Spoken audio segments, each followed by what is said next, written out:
Welcome back to Let's Be Real. My name is Andres. To my left, I have Alex, and today's subject is going to be about the East. Who's coming out of the East? Let's be real. You heard? Yes, sir. So right now we're a few days from the All-Star game, which means we're a little over mid-season. So we just kind of want to just like give our predictions of what's going to happen in the playoffs coming from the Eastern Conference. Facts. So I think we should talk about the Trade trades deadline. that happened. Yeah, during the trade deadline. Three teams that did trade. The three teams that did the biggest trade was the Bucks, Toronto, and the Sixers. Yes. The Bucks got Nikola Mirotic. Nikolai Merkitic, however you say it. Mirotic. Maybe. Yeah, thank you for the six. I did not want to say that. Mirotic. The second team, which is Toronto, they got Marc Gasol, and the third team they got the Sixers. J. Cole. J. Cole, Friday Night Light J. Cole, the best J. Cole out there, you feel me? Yes.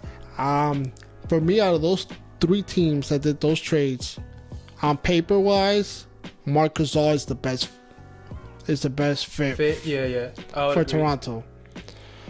But in reality, I think the Bucks might have won that trade just because now it puts Nikolai's in that team the second best 3-point shooter. Behind the center. Oh, no, in front of the center. In front of the center, Brook Lopez.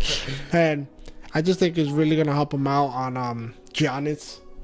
Of course. Really, yeah, he doesn't have to force a shot. I mean, Giannis doesn't shoot threes a lot, obviously. No, he can't. But now he's going to be able to pass it out to he's going to be able to pass it out to a corner with Nikolai. It's open. Yeah. And I just think I'm going to go with the Bucks on that one. How about you? How you feel out of those three teams? I think the Sixers received the best player, not necessarily like the best fit, like how you mentioned. Just because, I mean, Tobias, he is the best out of those three. You know, Marc Gasol, he's towards the end of his career. You know, J. Cole right now, he's still peaking. You know, he's probably looking for that big year so he can get a big contract, you know. And this is a player, I think now we've seen him develop, you know, from where he used to be in Orlando. I think now maybe next year we might see him averaging close to 25 points a game, you know? It could happen. That's just my opinion. And right now the Sixers, I feel like they don't have an identity just yet. They're still in the stage of trust the process. And now you have someone like Jermaine Cole, right? And I think that's going to make it interesting, you know, because he is a young veteran. And let's see what happens in the playoffs. Facts. All right. Now the biggest question in this video is gonna be who's coming out of the East. Yeah, who's representing the East in the finals. I think we both agree with this. Right here, Jason Tatum's team, Boston Celtics. You know what I'm saying?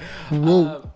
Just because of how they performed last year without the two major stars, you know, the reason why we thought they were gonna win it all, you know, Kyrie Irving and Jason Tatum. Now, you know, last year they were injured during the playoffs. And then you saw someone like Jason Tatum step it up. Scary Terry, and Jaylen Brown. Al Horford, exactly. Seeing all these guys step it up. And honestly, like, that team looks better without those two guys in some aspects. You know what I'm saying? And then, you know, now you're talking about Scary Terry, who's going to be a free agent next year. So you're going to see him even perform at a higher level because he knows that this year is going to determine how much he's going to be, how valuable he's going to be in the market. You know what I'm saying? Yeah. I mean, I still think he's a resistant free agent. So if another team matches the offer, they can match it. So that's good for them, for the Celtics, because they have a plan B if Kyrie Irving leaves. Hopefully Kyrie Irving is staying. But anyways, I think I'm going to agree with you on that. I think the East is obviously going to go with the Celtics just because their team is stacked. Of course, and a great coach too. Yeah, the great coach. The only thing is with Brad Stevens, he has to know how to play everybody's minutes. That's his only problem. How to utilize everybody can play 30, 35 minutes. Yeah. And he just needs to know where everybody's going to play and how much. So that's his biggest thing. I mean, I think in the playoff will change. I think obviously more minutes for Kyrie just because he's been at the biggest stage before. Sadly, he didn't do it last year just because he went out with the knee surgery. Of course. But I just think the Celtics are going to be on top of the East. The only team I'm scared is obviously Toronto, just because of what they have. They have another player that won it all, knows how to get there, and that is Kawhi Leonard. That's the only team I'm worried about. In my opinion, the biggest threat for the Celtics it's gonna sound kind of wild, but I think it's gonna be the Sixers. Really? You know, just because I mean they didn't have a great playoff run last year. I feel like this year with the addition of Tobias Harris, I feel like that can change the chemistry because I like his demeanor. He's like a team player. You know what I'm saying? Like And also, sorry to interrupt. Don't forget about Jimmy Butler. They also added him this year. Well, I mean, Jimmy Butler, he's not the best team player, but I mean he's a great player nonetheless. You know what I'm saying? So we'll see what happens with these two players. You know what I'm saying? I mean, at the end of the day, I feel like it's gonna come down to those two players, but we'll have to wait and see.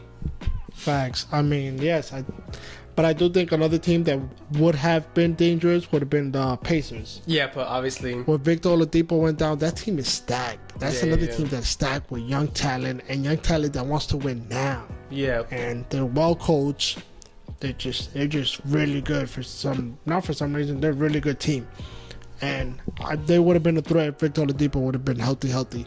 But he's out. Sure, Prayers for him again, and hopefully he comes back next year even better. But yeah. Now, let's finish the video with who will finish last in the East. Dead last? Dead last. Oh, man, I'm going to go with the Knicks. I said that quick, but I think it's just the Knicks, to be honest. I mean, I want to say the Knicks, but I'm going to have to go with Cleveland just because I look at both of the rosters. One roster has Kevin Love, which barely plays. I think he's barely going to play this year. Yeah. But the Knicks, they got a lot better. They got Smith now. They got Jordan. They got Kevin Knox, the rookie. They have... Wesley Matthews, which I think they released him. But anyways, they have a better team. Now they finally won now. They snap a 18-game losing streak in New York. I just got to go with Cleveland.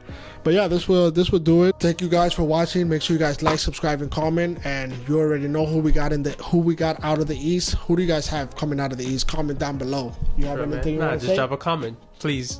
You guys watch it. You guys drop a comment. This is Andres and Alex signing off. You heard?